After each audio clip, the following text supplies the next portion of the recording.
Bueno, a continuación, perdón, la charla la ponencia del profesor don Carlos Espí Forcén, Perdices y conejos, la caza menor en el Pilar Estela de Coimbra del Barranco Ancho. Bueno, el profesor don Carlos Espí es profesor titular, yo creo que ya, sí, profesor titular, está acreditado desde hace tiempo, de Historia del Arte aquí en la Universidad de Murcia. Y sus inicios, lógicamente, al ser del mundo de la historia del arte, la tesis doctoral está encuadrada, su especialidad en la Baja Edad Media, con el antijudaísmo en ese periodo. Es también un especialista en iconografía, y yo desde los años que lo conozco, que coincidimos porque cuando él sale de dar historia del arte, yo entro a dar introducción a la arqueología y hacemos unas prácticas juntas. No le voy a contar nuestra vida, pero decirle que nos fuimos teniendo cierta relación cuando nos llevamos a los zagales a Cartagena y pasamos ahí los días eternos desde las 8 de la mañana hasta las 7 de la tarde, pues da para mucho. Y poco a poco pues hemos ido viendo que tenemos ciertas coincidencias, ¿no? Por el gusto por el mundo antiguo. Y he de decirle que pese a que él es muchísimo más joven que yo, pues la verdad que hemos empezado a trabajar juntos con un ánimo y con una vitalidad que tiene el doctor Spiforcén realmente admirables. Aquí va a hablar sobre las escenas de caza, porque otra de las facetas del profesor Spi es que es cazador. Y entonces, no, pero es importante, no es un matiz menor para muchos ámbitos en los que nos movemos y más concretamente cuando hay, digamos, zoología por medio. Por mi parte, no voy a decir más, los dejo con su charla sobre la caza menor, como indicaba al principio. Agradecerle porque buena parte, al margen de que yo tuviera la idea por el 40 aniversario, pero buena parte de la buena realización que ha tenido el Congreso se debe evidentemente a la enorme capacidad de trabajo de don Carlos Espí. Yo, como va a hablar desde el atril, yo me voy a bajar al público. Y nada, muchas gracias.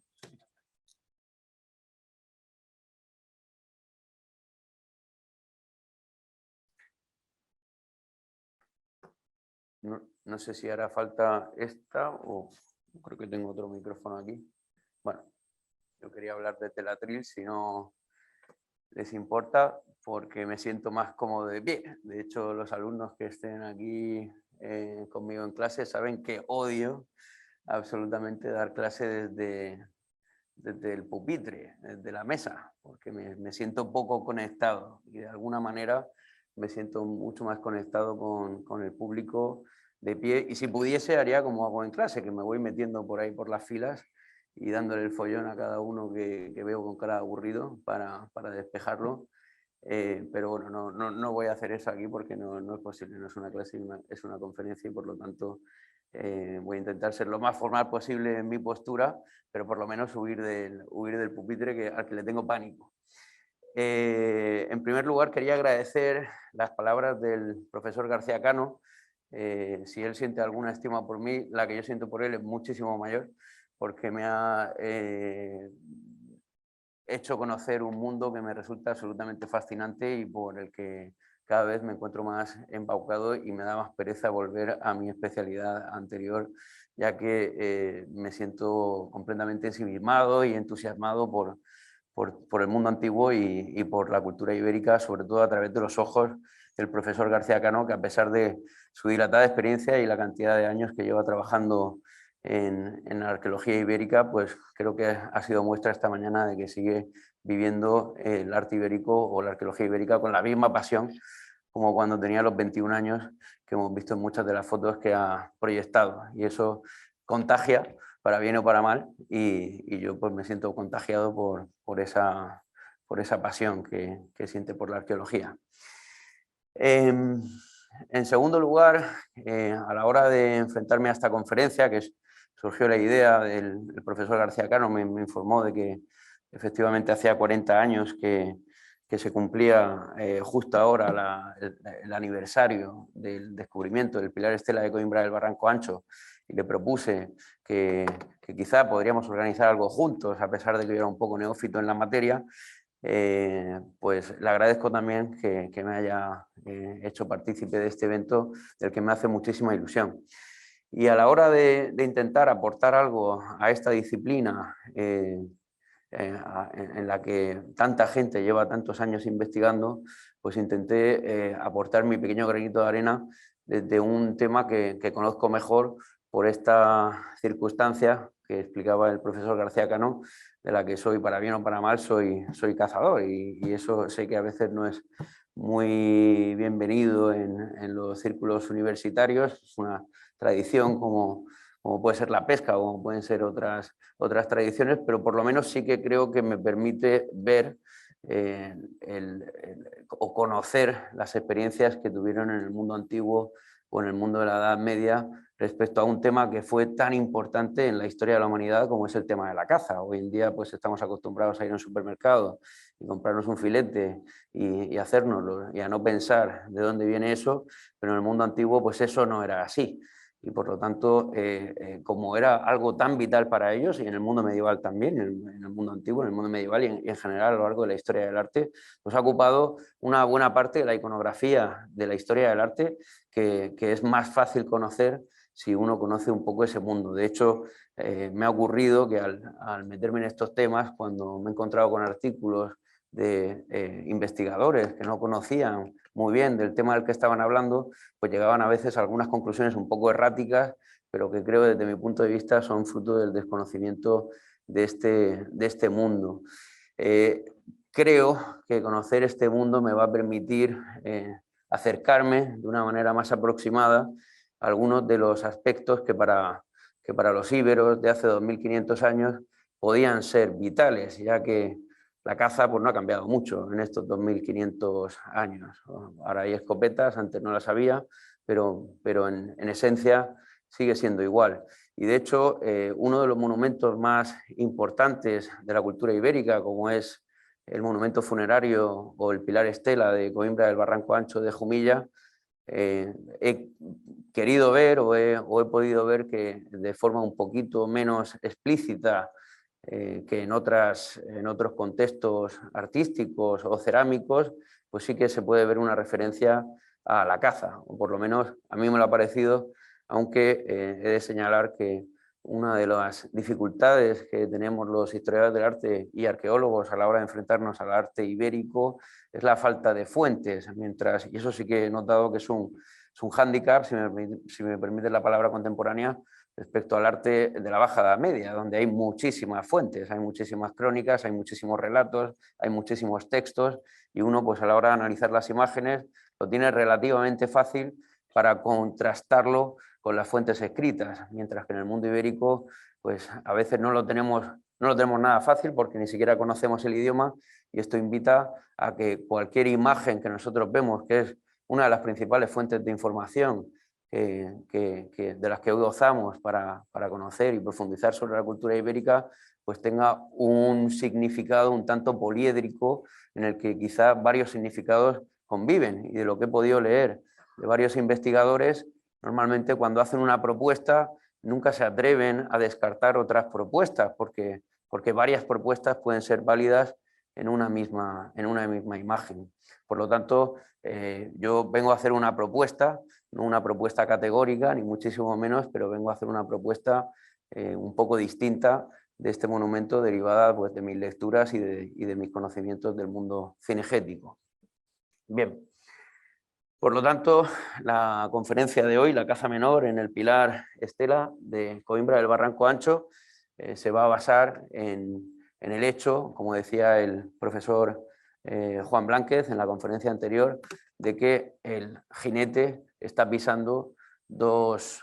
animales que están relacionados con la caza menor, que son de hecho pues, los animales protagonistas de la caza menor, el conejo y, desde mi punto de vista, la perdiz. Y eso vamos a entrar a discutirlo también porque es una nueva interpretación, ya que en la mayoría de las descripciones que he leído sobre el pilar de estela de Coimbra del Barranco Ancho se hablaba de un ave, pero no se especificaba qué tipo de ave. y el tipo de ave aquí sí que es importante para llegar a una conclusión o llegar a otra. Bien, empiezo con una breve introducción, aunque quizás no sería necesaria, sobre el monumento al que nos referimos, ya que llevamos, esta es la cuarta conferencia sobre el pilar estela de Coimbra del Barranco Ancho en el día de hoy, y por lo tanto es hartamente conocido por la mayoría de los asistentes a este congreso, pero bueno, un poco por ubicarlo, se trataría, como se ha dicho en numerosas ocasiones, de un túmulo funerario, de un pilar estela compuesto de varios elementos, como podemos ver, de un pedestal, de un cipo, de una gola, de una nacela y finalmente de un toro que remataría el cuerpo. Sobre ese toro podríamos llevar a diferentes especulaciones también. Generalmente se ha visto que la función del animal que coronaría estos monumentos podría tener una función apotropaica de algún modo de protección del alma del difunto en el más allá, o bien que podría servir como un intercesor hacia ese viaje al más allá, o bien que podría tener pues un significado un poquito mucho más o un poco más relacionado con la cultura cotidiana del momento y podría simbolizar a un determinado linaje o a un determinado pueblo o a una determinada familia. A veces estas preguntas que nos hacemos no son fáciles de contestar porque no tenemos el texto que nos explique por qué los íberos hacían eso. Así como conocemos cómo los cristianos representaban a Jesús o a la Virgen María en un sepulcro con una intención muy determinada, pues esta función en el mundo íbero no la tenemos. Por lo tanto, tenemos que intentar especular por parecidos o concomitancias con otras culturas mediterráneas de la época. Como se ha señalado también a lo largo de la mañana, el pilar estela de Coimbra del Barranco Ancho no es el único monumento funerario turriforme que encontraríamos en este poblado, sino que otro monumento se habría hecho y se habría destinado al poblado, pero que no llegó a la necrópolis y en algún momento se abandonó a unos 2 kilómetros de la necrópolis, pero no obstante sabemos que era una práctica común en el siglo IV a.C., la de hacer monumentos funerarios turriformes, y de los cuales en Coimbra del Barranco Ancho pues tendríamos dos ejemplos. Este, que es el más significativo de todos los pilares estela conocidos por su riqueza iconográfica, y uno un poquito más básico, que sería el pilar estela del Prado, que ven ustedes a su derecha, que también se encuentra en el Museo Arqueológico de Jumilla. En el Museo Arqueológico de Jumilla podemos contemplarlo hoy. Me ha parecido muy interesante la imagen que ha puesto anteriormente el profesor Juan Plánquez,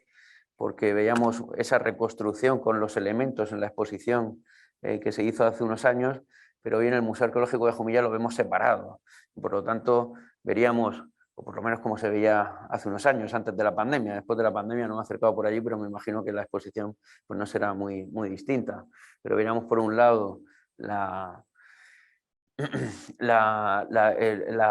gola con ese remate de soldados o de guerreros tumbados, y veríamos por otro lado los restos del toro al fondo, conservados, que remataría este monumento funerario. Y por otro lado vemos el cipo y con lo que se conserva de la gola, perdón, la nacela me refería a la parte anterior, donde están los guerreros tumbados, y el cipo con la gola, el cipo que tiene las 4 caras esculpidas. Bueno, aquí veríamos otra imagen de ese cipo, por la parte más vistosa, ¿no?, que serían estos 2 jinetes. Ya me voy a detener en algunos detalles. Bien, se hablaba en la conferencia anterior de que este cipo podría poseer una narrativa, y por lo tanto esta narrativa podría estar asociada a las distintas edades del hombre, las fases de la vida. De hecho, en el siglo XX, en los últimos años del siglo XX, pues hubo una lectura en este estilo, que serían las 3 edades del hombre. Esta sería también un modelo iconográfico muy frecuente en la historia del arte y en la Edad Media, la representación de las edades del hombre, y por lo tanto las edades del hombre en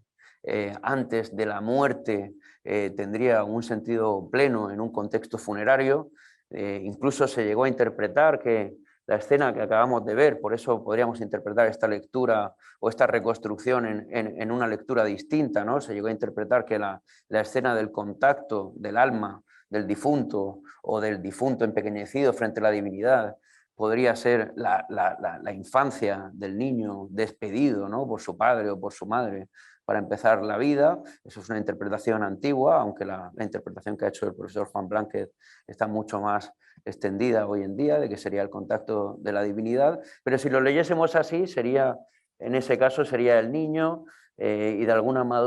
manera la madurez del hombre, o bien, que yo creo que es una lectura quizá más acertada, la que proponía el profesor Juan Blánquez, ver un jinete o un mismo jinete en diferentes fases de la vida y finalmente su encuentro con la divinidad de cara a su viaje al más allá. Aquí interpretaríamos que había un más allá en el mundo íbero, lo cual pues tampoco podemos tenerlo del todo claro, ya que no tenemos textos que nos expliquen cómo era el más allá de los íberos, pero que por lo menos había un tránsito al más allá, eso sí que parece claro por la iconografía que nos han dejado. Lo que me parece interesante de estas cuatro caras del pilar Estela es el hecho de que se ha representado un ideal aristocrático, un ideal de nobleza del mundo ibérico a través de la figura de un jinete, una figura que es, no nos sorprende que la figura del jinete, la figura del caballero esté asociada a la nobleza en estos momentos, porque la figura del caballero está asociada a la nobleza en toda nuestra historia. De ahí viene la palabra caballero, ¿no? Del que tendría un caballo. Poder permitirse alimentar un caballo y tener un caballo en estos momentos era un signo completamente distintivo, no solo en el mundo íbero, en el mundo romano, en el mundo medieval y en el mundo actual. Por lo tanto, como un monumento funerario de este tipo, que costaría bastante dinero, era accesible dentro de ese poblado de 800 personas, como era el poblado de Coimbra del Barranco Ancho, sería accesible solo para una determinada élite, pues resulta lógico que un monumento destinado a esta élite representasen los valores de esta élite. Los valores de esta élite se van a ver ejemplarizados por la figura de un caballero, de un jinete a caballo, que sin duda lo distinguía de muchos de sus conciudadanos y de muchas de las personas que le eran contemporáneas. Eso por un lado. Por otro lado, quería también resaltar la idea de que muchas de estas figuras en un contexto funerario, es una idea que subrayará con mayor detenimiento mañana el profesor García Cardiel, por lo menos en dos de las escenas no está claro que haya ningún contexto bélico, ningún contexto de guerrero. Por lo tanto, sería la representación de un aristócrata que podríamos identificar con esa especie de bastón de mando o ese cetro que lleva en una de las escenas, como explicaba el profesor García Cano esta mañana también y ha explicado el profesor Blánquez hace un rato, y además pues enjollado con ese pendiente anular, que también sería un signo distintivo, y bueno, diferentes elementos que indicarían su alto estatus. Lo que a mí me llama la atención es, vamos a ver algunas imágenes, por ejemplo esta sería la imagen que mejor se conserva, ¿no? del cipo, y donde vemos ese caballo enjalonado, ¿no? Ese caballo con decoración, el mismo jinete pues lleva un pendiente, un colgante, que también es símbolo de la aristocracia. En estos momentos se ha sugerido en varias ocasiones si este jinete quizás va tonsurado, ¿no? O rapada la cabeza. Yo me pregunto si quizá era calvo y que es una fase de la vida en la que se supone que está en su madurez, ¿no? Como decía el profesor Juan Blánquez, y que no sea una tonsura y que esa tonsura tuviese un significado, sino que a lo mejor pues simplemente pues es una representación de la calvicie. Pero lo que me llama la atención son los detalles a los que aludía anteriormente el profesor Juan Blánquez, y hay un momento en el que vemos que con la pata trasera del caballo se pisa un ave y con la pata delantera se pisa una cabeza. Vamos a ir al posible significado de de ese ave, de esa cabeza y de otro animal que pisa a otro jinete en otra de las caras. Bien, aquí veríamos un detalle, ¿no?, de este jinete calvo o tonsurado, como sea, con el bastón y con el anillo. Y nos vamos a lo que yo identifico como una perdiz. Y aquí podríamos entrar un poco en debate, porque claro, ¿por qué es esto una perdiz? En algún caso he oído que podría ser un ave rapaz, porque tiene el pico curvo, y de hecho las rapaces pues, van a tener una vinculación muy estrecha con el mundo ibérico, como voy a explicar inmediatamente. Desde mi punto de vista es una perdiz, y esto fue una cosa que la vi cuando empecé a fijarme en el pilar Estela, por la forma del cuerpo. Si uno conoce las perdices tienen una especie de cuerpo rechoncho, gordo, redondeado, y tienen una cola pues, muy parecida a la cola que vemos aquí. También las perdices pues, son animales que suelen ir a pie, no van volando, no están en las copas de los árboles como las palomas, van caminando y van en bando, y cuando sienten algún peligro, pues entonces vuelan, pero vuelan muy poco, pegan un vuelo de 200, 300 metros y vuelven a ir caminando, que es su terreno natural. Es cierto que el pico está muy exagerado, es un pico muy grande, es un pico que casi es como media cabeza, parece que tiene el tamaño de la cabeza entera, y si vemos una perdiz real, pues no es así, el pico está mucho más pequeño. Pero claro, si nos ponemos a pedirle detalles naturalistas a un escultor íbero del siglo V a.C., pues tendríamos que pedírselos también en la representación del cuerpo humano. Y ahí vemos que a veces las proporciones pues tampoco encajan a la perfección. Por lo tanto, podemos perdonar un poquito de flexibilidad a la hora de representar estos animales. Si lo hemos de identificar con un tipo de ave, yo lo identificaría con una perdiz no solo por el hecho de que a mí me lo parezca, o con lo que yo lo podría asociar, sino por una otra imagen del mundo ibérico prácticamente contemporánea, un poquito anterior, que a mí me dio la clave de que esto era una perdiz, que es una escultura de uno de los monumentos ibéricos más conocidos, que es el monumento de Ipolca o de Cerrillo Blanco en Jaén, monumento de la segunda mitad del siglo V, y que representa escenas tanto de caza como de lucha, y escenas de guerra y finalmente escenas de sacrificio. Pero en las dos escenas de caza que se han representado en el monumento de Ipolca son dos escenas también relacionadas con la caza menor, lo cual me llama poderosamente la atención también. Creo que es un hecho a tener en cuenta. Los romanos, cuando representaron la caza, generalmente pues prefirieron los romanos, que es la cultura que va digamos, a suplir a la cultura ibérica, pues 300 años después de la realización del pilar Estela de Coimbra del Barranco Ancho. Cuando representan la caza, van a representar la caza del jabalí, van a representar la caza del oso, van a representar la caza de los animales africanos que luego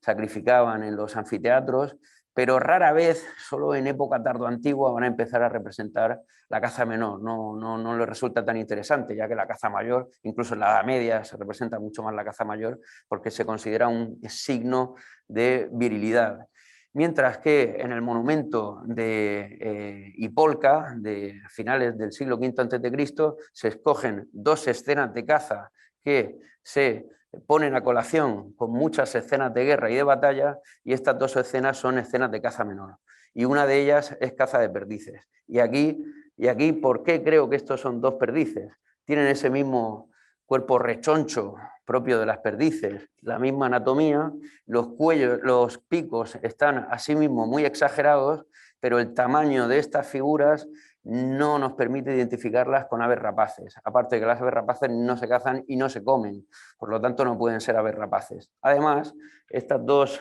perdices, las llamamos perdices, y además han sido reconocidas por perdices por los investigadores de la Universidad de Jaén,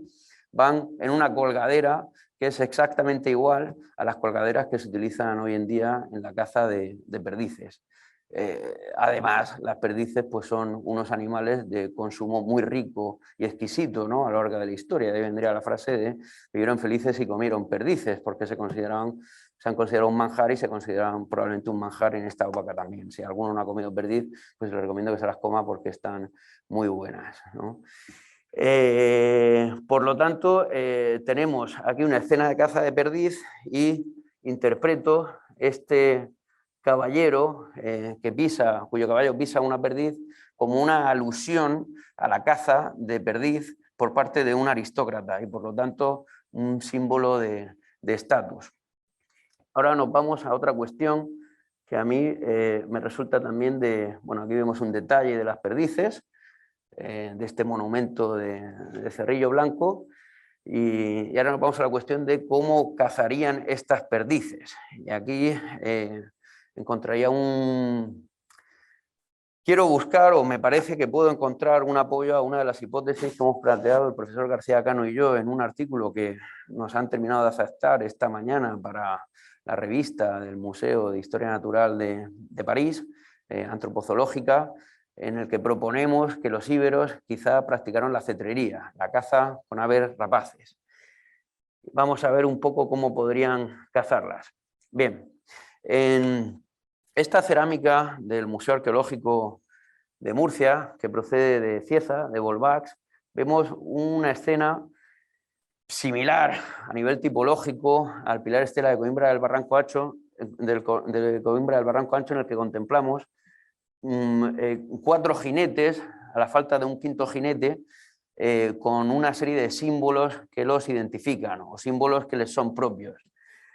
Un quinto jinete, como digo, se ha perdido, pero hay un jinete que es claramente identificable con la figura de una lanza, por lo tanto sería un guerrero, y otro jinete que identificamos con un ave rapaz. Aquí sí que por tamaño podemos distinguirla, por la forma de la curva del pico podemos distinguirla, y por lo tanto pensamos, ¿para qué narices llevarían un ave rapaz en sus hombros o en sus puños? Pues las llevarían quizá porque las tenían adiestradas. Las tenían adiestradas simplemente porque servían como símbolo de estatus, es decir, así como los romanos en el ejército se ponían plumas para causar pavor a sus oponentes, o los propios neandertales también utilizaban plumas de aves rapaces para darse más importancia, pues hicieron esto los íberos también, llevaban aves rapaces para darse importancia o para tener estatus, o porque tenían una utilidad y por lo tanto una utilidad en la caza, ¿no? Que sería la utilidad más propia de las aves rapaces.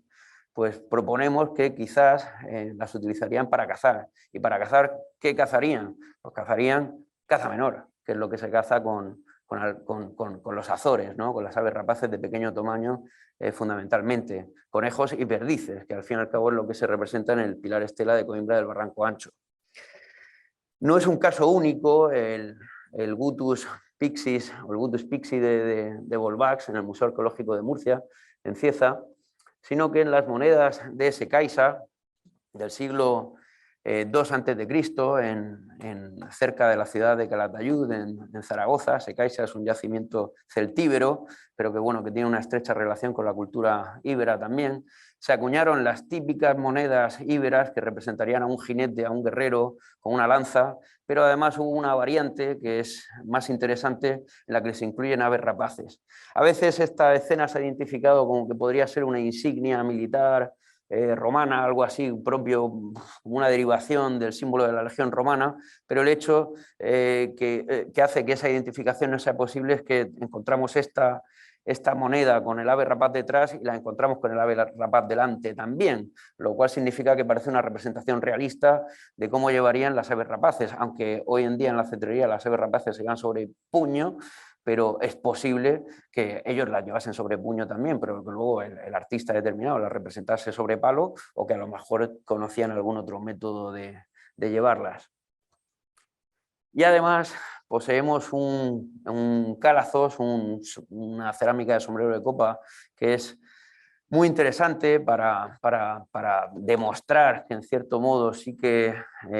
las aves rapaces podrían utilizarse en la caza, que es este calazos del Castelillo, en la zona de Teruel, por lo tanto no muy lejos de Secaiza, en el que vemos por un lado un jinete con un palo similar al que habíamos visto en el as de Secaiza, pero en el que la rapaz ha emprendido el vuelo, y es una rapaz claramente por la forma del pico, y esa misma rapaz cae en picado con la ayuda de un perro, probablemente un galgo o un podenco. Yo creo que era el podenco, probablemente el perro que se utilizó fundamentalmente en el Mediterráneo, aunque el galgo también, y las escenas de Iporca podríamos identificarlas tanto con galgos como con podencos,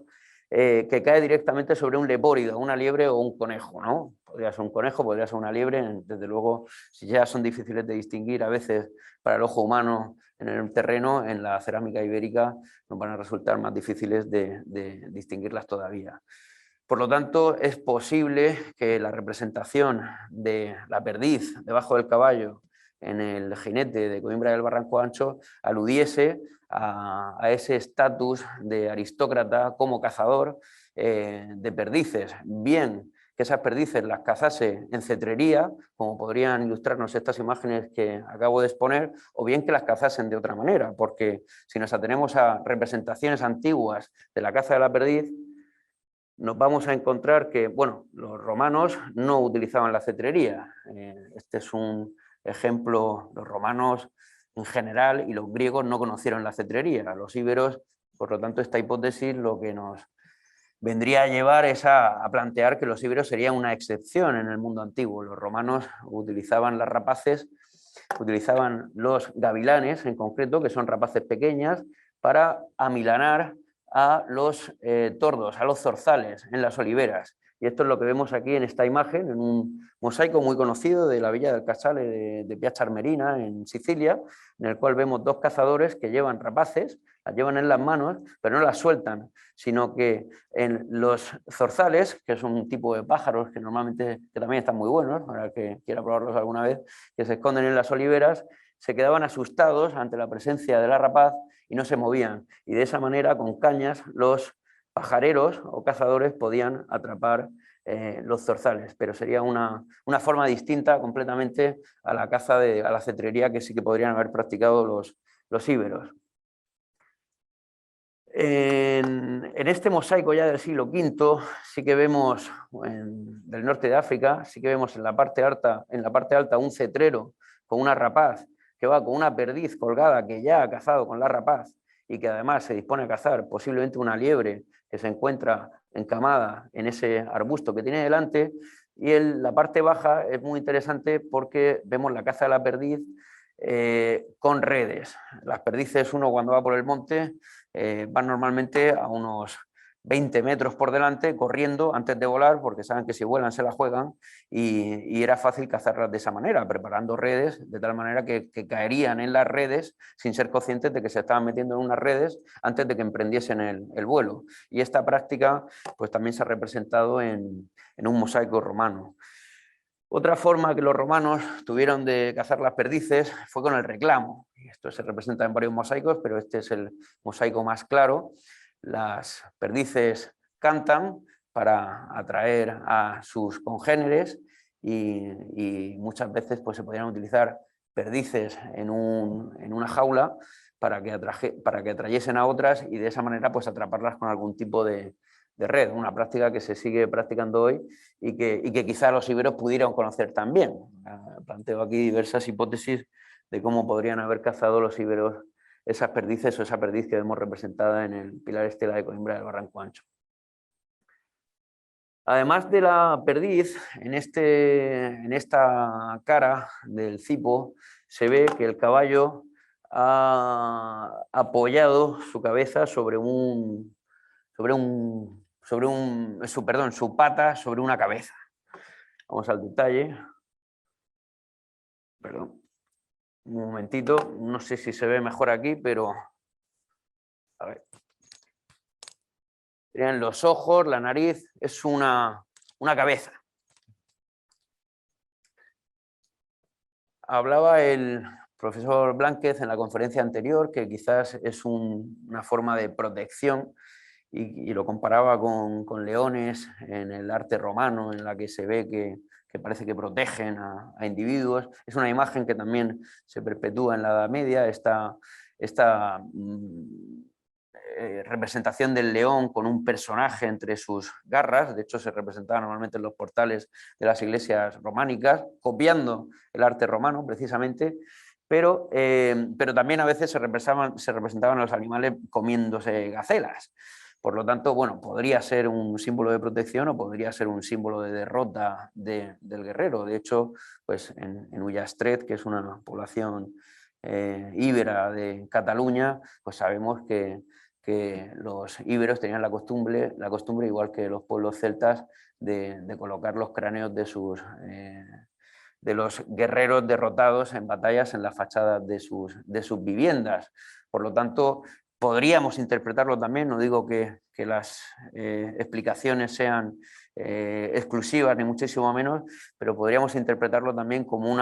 un paso más de la caza. En la Edad Media generalmente en los tratados de caza se valora la caza porque es una preparación para la guerra. Se considera que el cazador se está preparando para la guerra por medio de la caza, por medio del enfrentamiento a las bestias salvajes que le podían suponer un peligro. De algún modo el aristócrata podría estar sometiendo a los animales de la naturaleza que devora y podría estar sometiendo también pues, a otros vecinos que le suponían algún problema y en los que había derrotado y ese cráneo, por lo tanto, sería el símbolo de su victoria bélica. Si interpretamos que en un monumento funerario puede haber una alusión a la guerra, porque es verdad que no van armados estos personajes.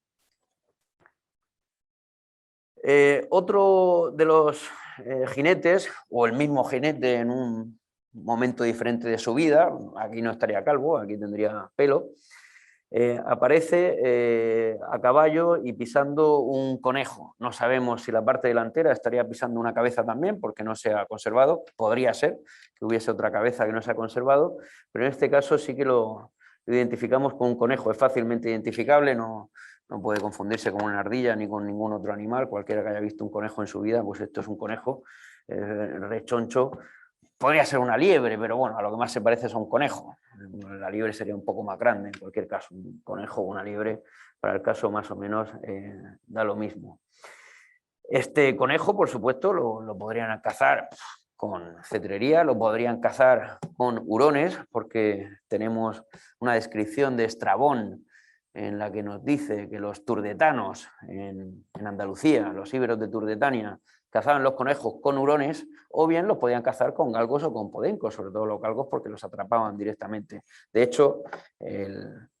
monumento de Hipólca nos va a representar ese otro aspecto de la caza menor, en la que vemos al cazador con un perro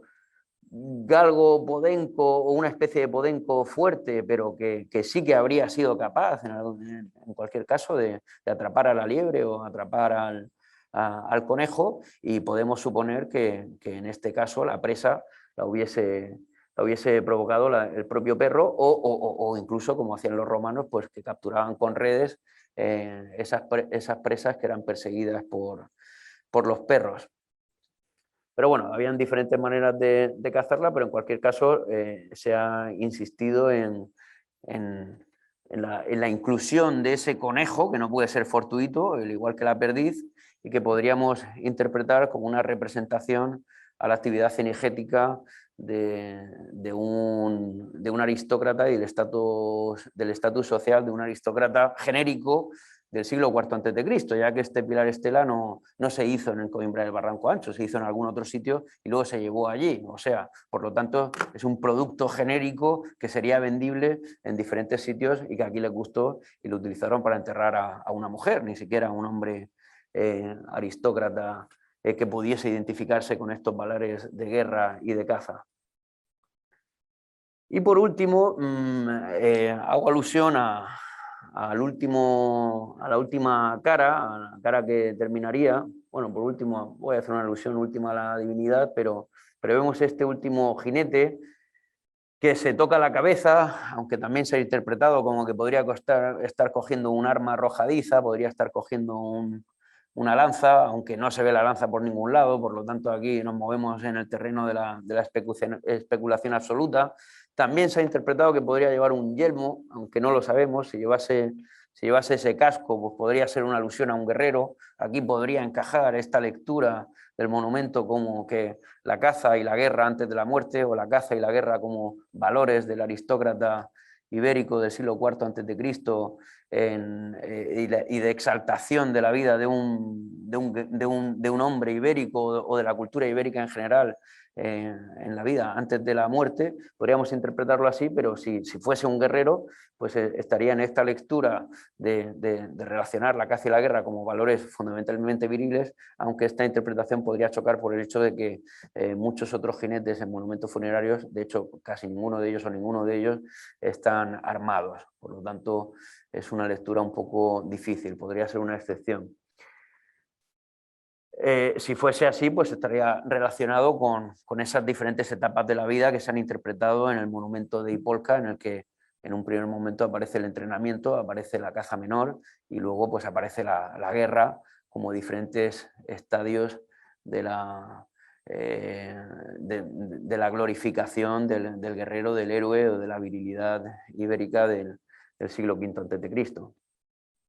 Y por último, ese encuentro con la divinidad, que sería el último episodio del Pilar Estela, en el que finalmente el alma del difunto pues trasciende a ese más allá que no conocemos en contacto con la divinidad. He puesto la divinidad porque tampoco sabemos si es un hombre y una mujer. Es verdad que es mucho más frecuente la representación de la mujer con alas como divinidad ibérica, pero bueno, podría ser una divinidad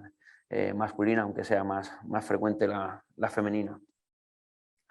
Y eso es todo, muchas gracias por su atención y espero que hayan disfrutado.